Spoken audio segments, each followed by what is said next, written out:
வணக்கம். வாழ்க வளமுடன். யோகம் என்றால் என்ன? யோகம் என்றால் இணைதல் அல்லது இனிமை காத்தல் என்று பொருள்படும்.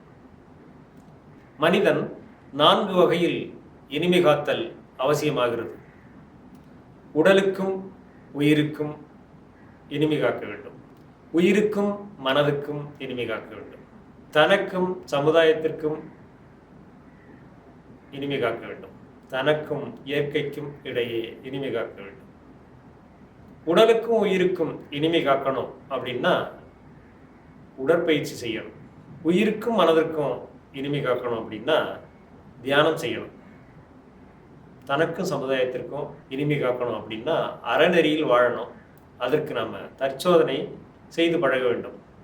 தனக்கும் இயற்கைக்கும் இனிமை காக்கணும்னா இறை உணர்வு பெறணும். அதற்கு பிரம்மஞான பயிற்சி ரொம்ப அவசியம். இதனை நாம் மனவளக்கிளையிலே மிக எளிதாக கற்றுக்கொள்ளலாம். வாழ்க வளமுடன்.